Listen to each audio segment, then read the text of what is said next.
Film ini diawali dengan memperlihatkan seorang pemilik arena yang tidak memiliki hati nurani, tengah membujuk seorang pegulat yang sudah babak belur agar terus bertarung. Dia sama sekali tidak memperdulikan kondisi fisik petarungnya yang sudah mencapai batas karena dirinya hanya peduli pada keuntungan semata. Kisah ini akan berpusat pada satu tokoh utama kita, seorang pria tangguh bernama Joe. Sebagai seorang petarung profesional, dia harus berhadapan dengan beberapa lawan demi mengumpulkan pundi-pundi uang tambahan.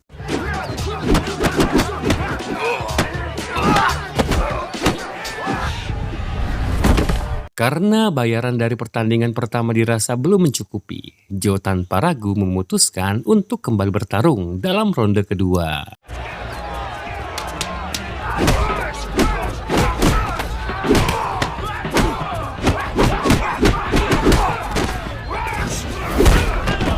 Joe sendiri memiliki reputasi sebagai petarung yang paling mematikan. Joe dengan sangat mudah melumpuhkan keempat lawannya tanpa mendapatkan perlawanan yang berarti.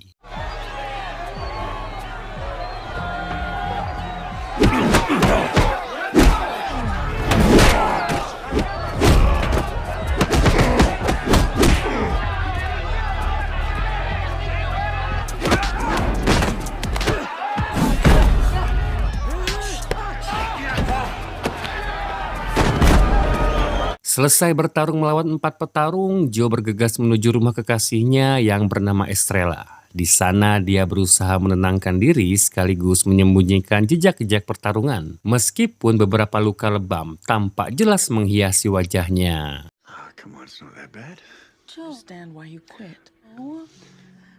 Di luar kehidupannya sebagai petarung, Joe adalah seorang petani alpukat yang sangat dedikatif. Dia mengelola lahan pertanian warisan keluarga Estrella. Di kebun tersebut, dia bercengkrama dengan sahabatnya bernama Lopez, serta para pekerja yang setia sudah mengabdikan diri selama puluhan tahun untuk merawat lahan tersebut. Namun kabar buruk menghampiri ketika Lopez melaporkan bahwa wabah penyakit sudah menyerang tanaman mereka. Pohon-pohon yang membusuk harus segera ditebang dan tunggulnya wajib dibakar agar infeksi tidak menyebar semakin parah. Meskipun kendala ini merupakan resiko wajar dalam dunia pertanian, Joe tetap merasa terbebani oleh biaya perawatan yang tiba-tiba melonjak tajam. Terlebih lagi, dia hanya mengandalkan hasil panen tersebut untuk menopang kelangsungan hidup Estrella serta para pekerjanya. Setelah kembali dari perkebunan, Estrella meminta Joe untuk pergi ke pasar bersama sahabatnya yang bernama Marco. Tujuan mereka adalah membeli sayur mayur sekaligus mensurvei apakah hasil panen alpukat mereka masih memiliki nilai jual tinggi di pasaran. Dan di tengah perjalanan, Joe membuka rahasia kepada Marco. Dia bercerita bahwa alasannya menetap di desa terpencil tersebut adalah untuk menghindari konflik masa lalu dengan sindikat mafia di kota. Bersama Estrella, dia memilih mengasingkan diri, mengurus kebun, dan bertarung secara diam-diam demi memenuhi kebutuhan finansialnya. Setibanya di pasar, masa lalu Joe pun kembali menghantui. Dia didatangi oleh 2 orang preman yang ternyata adalah musuh lamanya. Mereka mencemooh dan merendahkan Joe, menganggapnya sebagai seorang gringo atau orang lemah yang tidak bisa berbuat apa-apa di wilayah kekuasaan mereka. Tak ingin terpancing emosi dan memperkeruh keadaan, Joe memutuskan untuk menarik Marco pergi dari lokasi karena dia sadar betul bahwa niat awalnya hanyalah berbelanja kebutuhan, bukan untuk memicu keributan baru dengan orang-orang aneh tersebut.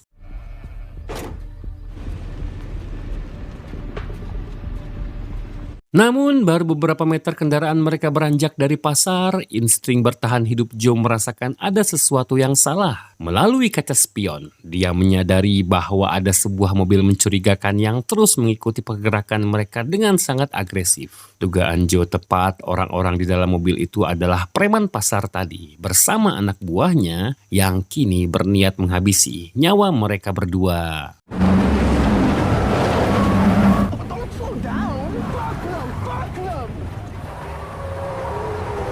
Kejar-kejaran itu pun terhenti ketika mobil mereka menabrak pohon. Sialnya Joe pingsan dan para preman itu menarik paksa Marco keluar dari mobil, di mana ternyata mereka memiliki dendam lama terhadap Marco. Dan ketika para preman itu akan menarik pelatuk pistolnya, lalu yang terjadi.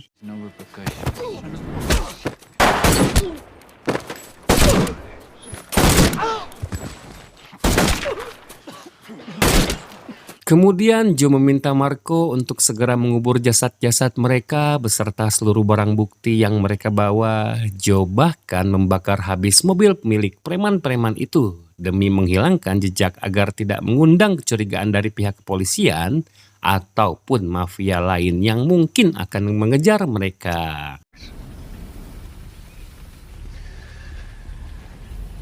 Setelah memastikan semuanya bersih dan mengantar Marco pulang dengan selamat, Joe memohon dengan sangat kepada sahabatnya itu untuk merahasiakan semua kejadian ini. Dia tidak ingin Estrella mengetahui insiden pembunuhan ini karena Joe tidak ingin kekasihnya terbebani oleh rasa takut masa lalu yang Joe kembali menghantuinya. Keesokan harinya, Joe melakukan latihan fisik yang sangat intensif di halaman rumah Estrella. Demi menjaga staminanya agar tetap fit, melihat hal itu, Estrella kembali memohon agar Joe berhenti menjadi petarung. Estrella bersikeras bahwa hasil dari pertanian mereka sudah cukup untuk memenuhi kebutuhan mereka.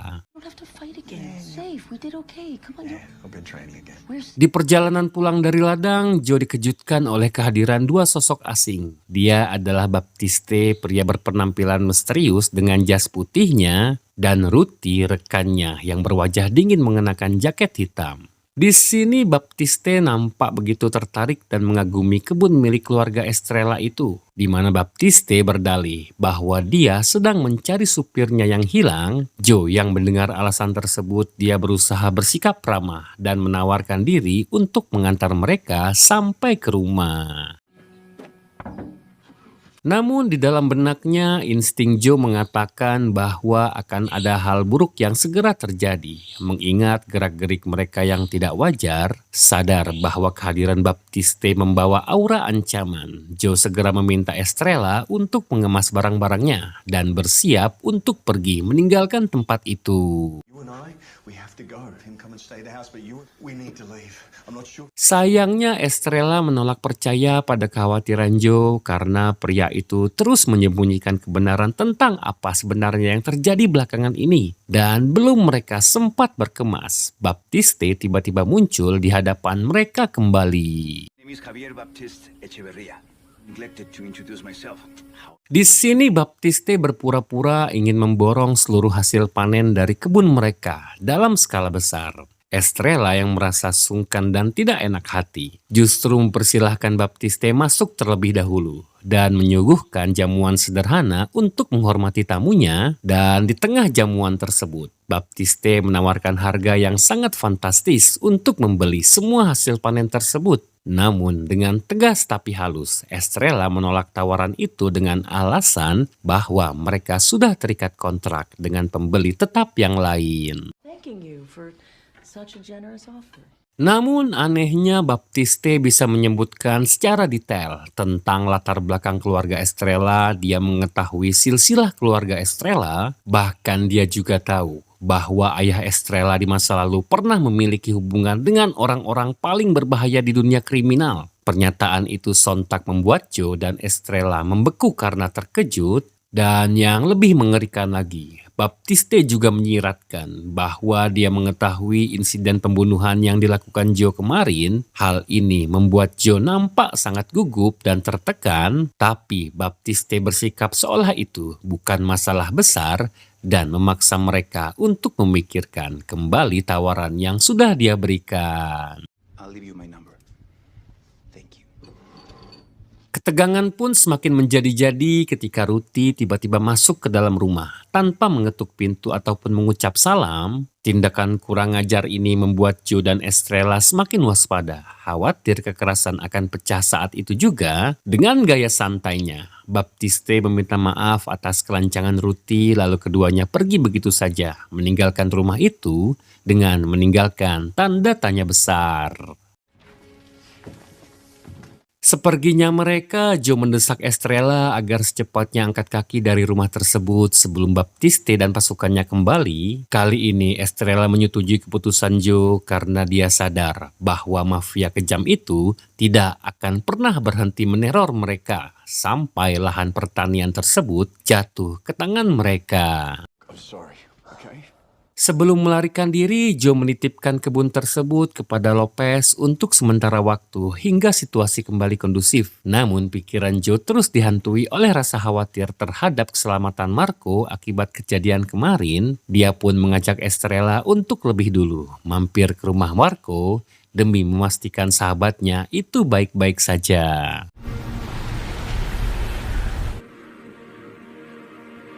Sesampainya di sana, insting Joe menangkap ada sesuatu yang janggal. Dia meminta Estrella untuk menunggunya di depan kafe langganan mereka, sementara dirinya akan masuk untuk memeriksa area rumah Marco. Tak lama, Joe melihat ada seorang pria misterius yang baru saja keluar dari rumah Marco.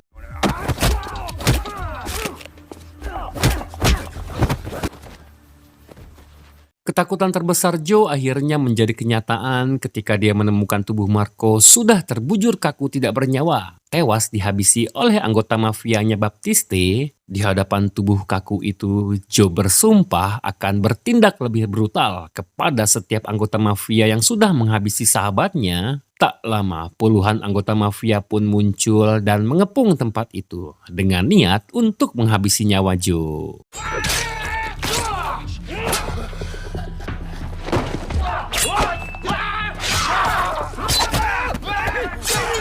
Joe berhasil membantai para kroco mafia tersebut, tapi masalah baru muncul ketika Baptiste tiba di lokasi membawa beberapa pasukan tambahan untuk menghabisinya. Terdesak oleh jumlah yang tidak seimbang, Joe langsung bergegas melarikan diri dari sana.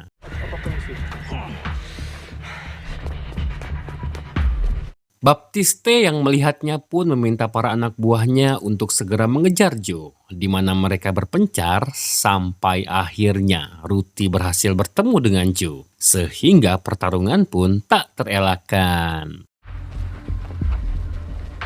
I'm here to find out how good you really are, Vitri. Go.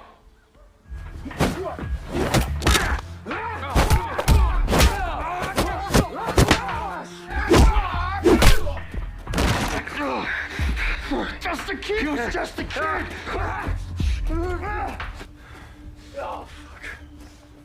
Melihat buruannya berhasil lolos, Baptiste murka dan sempat memarahi Ruti karena ketidakbejusannya menghajar Joe. Baptiste yang tidak ingin Joe terus lari dari kejarannya, langsung mengambil sepucuk senapan dan melepaskan tembakan secara membabi liar ke arah Joe yang tengah berlari. Gagal memastikan kematian Joe, Baptiste dan Ruti memutuskan kembali ke markasnya. Di sana Baptiste menyampaikan terkait tujuannya saat ini, yaitu harus terus mencari keberadaan Joe karena dia sangat yakin jika orang tersebut sudah meninggal dunia atau sekarat akibat luka tembak yang baru saja dia layangkan. Kenyataannya, Joe berhasil lolos dari maut dan kejaran Baptiste beserta anak buahnya. Dia kembali menghampiri Estrella yang sudah menunggunya dengan cemas sejak tadi. Namun, Joe harus menerima kenyataan bahwa dia mendapatkan luka serius di bagian perutnya setelah terkena satu tembakan fatal dari Baptiste. Joe sendiri sekarang bersembunyi di sebuah gedung terbengkalai yang sangat jauh dari pusat kota dan keramaian demi menghindari para mafia yang terus memburunya. Sadar jika situasi akan semakin kacau dan dia tidak bisa selalu melindungi Estrella, Joe pun memutuskan untuk mengajari kekasihnya itu ilmu bela diri agar dia bisa bertahan hidup tanpa menjadi seorang beban. Good, it's nice. Let's go again. Come on. Really? Okay, it's not about strength, it's about technique. You have to keep this blade moving. Throw. Pada momen ini, Joe yang sudah benar-benar tidak memiliki uang sepeser pun. Joe terpaksa memilih jalan pintas dengan menemui seorang pemilik arena petarung lainnya. Dia berharap orang tersebut bisa menerimanya sebagai seorang petarung agar bisa mendapatkan penghasilan demi menghidupi dan menyelamatkan Estrella kekasihnya. Grim General the Farmer. Huh? New fucking alias, pal. You keep those pants. I like them. You look like a Keesokannya dengan ditemani Estrella, Joe pergi ke arena untuk bertanding melawan beberapa petarung yang dianggap oleh si pemilik arena tidak bisa untuk dikalahkan dengan mudah.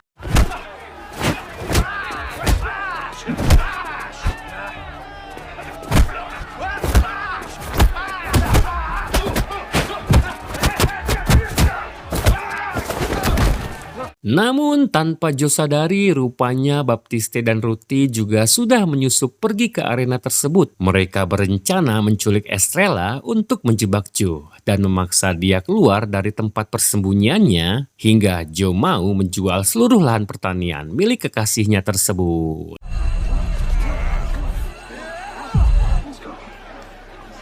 Di tengah sengitnya pertarungan di atas ring, Joe akhirnya sadar jika Estrella sudah tidak ada di sana. Dia hanya melihat keberadaan Ruthie yang menyeringai dari kejauhan. Dipenuhi rasa amarah, Joe melampiaskan kemarahannya kepada lawannya di ring dengan cara yang sangat-sangatlah brutal. Lalu langsung melompat pergi dari arena tersebut.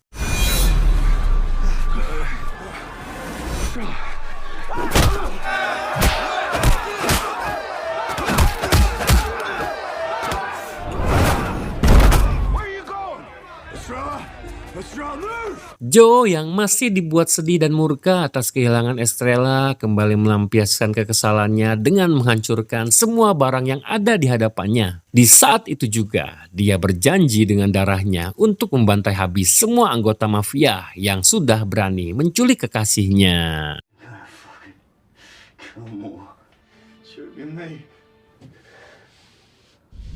Sebelum memulai misi balas dendamnya yang gila ini, Joe lebih dulu pergi ke tempat seorang penjual senjata ilegal untuk membeli beberapa senapan agar misinya berjalan lancar. Tapi karena uang yang dibawa Joe sangatlah kurang, si penjual pun dengan kasar menolak memberikan senjatanya sehingga Joe harus terlibat baku tembak dengan mereka terlebih dahulu.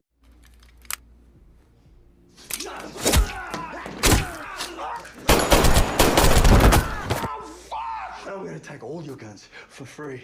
Man, what the fuck is this shit? Now you men. Selesai dengan itu, Joe pun langsung merampas dan mengambil beberapa senjata berdaya ledak tinggi yang dia butuhkan untuk menghabisi seluruh anggota mafia. Tapi sebelum pergi, Joe memutuskan untuk menghabisi nyawa si penjual agar kehadirannya tidak diketahui oleh orang lain atau dilaporkan kepada mafia lain.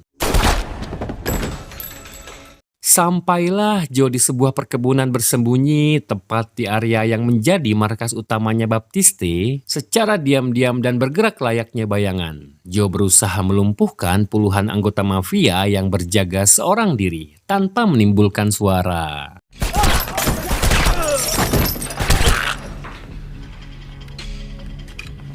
Setelah berhasil menumbangkan puluhan penjaga di luar, Joe pun akhirnya berhasil mendobrak masuk dan berhadapan langsung dengan Baptiste di ruang utama. Sambil menodongkan senapannya tepat ke arah kepala Baptiste, Joe menanyakan keberadaan Estrella dan meminta mereka semua agar segera membuang senjatanya. Now I asked you a question. She's fine. Saat sedang berhadapan itulah, Joe menyuruh Baptiste untuk menghubungi ketua mafia tertinggi agar segera datang ke tempat ini. Saat itu juga, Joe mengancam karena jika Baptiste tidak menelponnya, Joe tidak akan segan-segan untuk menghabisi mereka berdua. Bahkan dia secara terang-terangan berencana untuk menghabisi sang ketua mafia. What's your plan? Mendengar perkataan barusan, Ruthie yang dari awal memang selalu bertindak gegabah sempat terlibat adu mulut yang sangat sengit dengan Joe yang hampir saja membuat suasana menjadi sangat kacau. Beruntung Baptiste yang lebih tenang masih bisa meredakan ketegangan di antara mereka sebelum peluru bertebangan. Lucy. Huh? Do as he says. Or I canoe your fucking skull! Apa yang sebenarnya Baptiste rencanakan akhirnya terungkap. Ternyata dia tidak sedikit pun melukai dan malah diam-diam melindungi Estrella dari para anggota mafia yang lain yang berusaha mencelakainya. Bahkan Baptiste memiliki agenda gelap. Dia berencana mengkhianati bosnya sendiri agar dirinya bisa menduduki kursi kekuasaan sebagai ketua mafia yang baru. Nuevo Laredo. And we go home. The general comes here, Baptiste. Tak lama kemudian muncullah si ketua mafia bersama rombongan besar pasukan bersenjata yang langsung mengepung tempat itu. Si ketua mengirimkan satu anak buahnya sebagai utusan untuk bernegosiasi, di mana Joe dengan tegas menyampaikan bahwa dia hanya ingin ladang milik keluarganya Estrella kembali seutuhnya ke tangannya. Tapi situasi kembali memanas saat Ruthie tiba-tiba meminta si utusan agar segera pergi dari rumah ini. Alih-alih membantu bosnya dalam menangkap Joe, Baptiste yang dari awal berencana mengkudeta jabatan ketua pun malah menghantam dan menghabisi Ruthie saat itu juga hanya karena dia tidak ingin rencana kudetanya gagal total. Sorry, brother.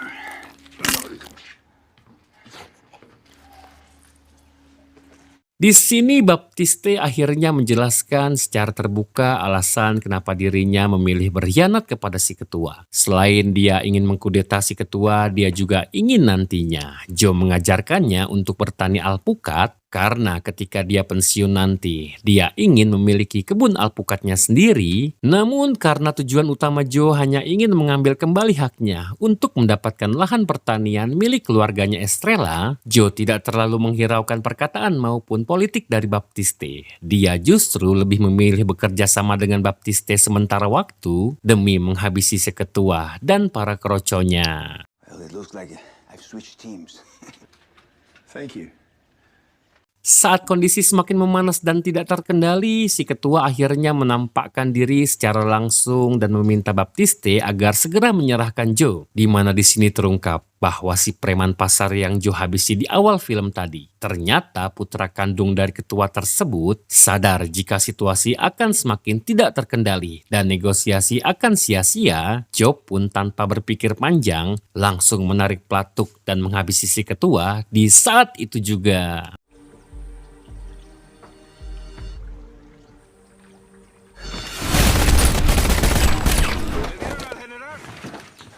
Going for his gun. What?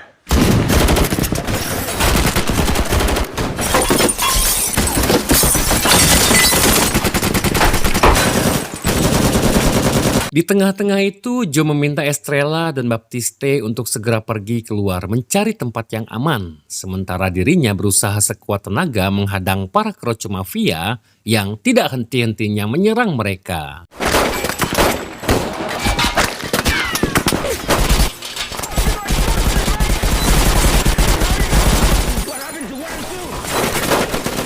Selanjutnya, ketika Estrella dan Baptiste memberikan tembakan balasan menggunakan senjata api, Joe hanya menggunakan sebilah golok sebagai alat untuk menghabisi para anggota mafia yang mendekat dalam jarak dekat dengan kesadisan yang luar biasa.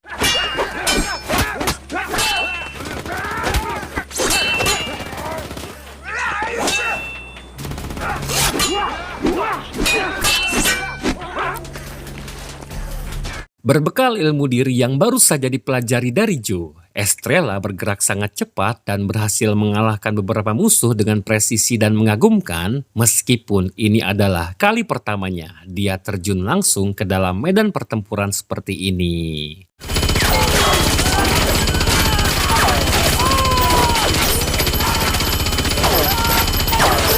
Bukan hanya Estrella saja, Baptiste juga turut berjibaku melawan puluhan mantan rekan mafianya. Karena memang mereka kini memiliki tujuan yang sama, yaitu ingin meruntuhkan kerajaan si ketua mafia beserta seluruh anak buahnya yang selama ini sudah membuat ribuan keluarga menderita di daerah tersebut. Come on, let's go. Melihat banyak sekali orang yang terus berdatangan tanpa henti, Joe, Estrella, dan Baptiste saling menyatukan kekuatan dan bekerja sama demi bisa menghabisi mereka semua hingga tidak tersisa.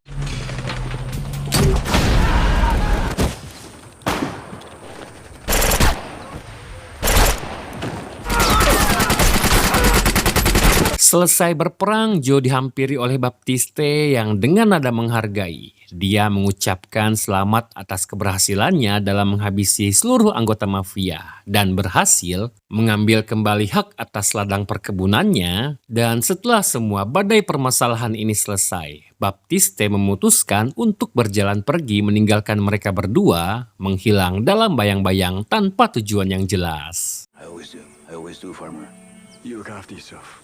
Sementara itu di tengah reruntuhan dan sisa-sisa pertempuran, Joe langsung melamar Estrella meskipun dia merasa momen itu tidak begitu pas dan tidak romantis dengan kondisi mereka yang berlumuran darah saat ini. Cintanya pada Estrella sudah membuktikan bahwa mereka berdua bisa melewati neraka sekalipun dengan bersama-sama.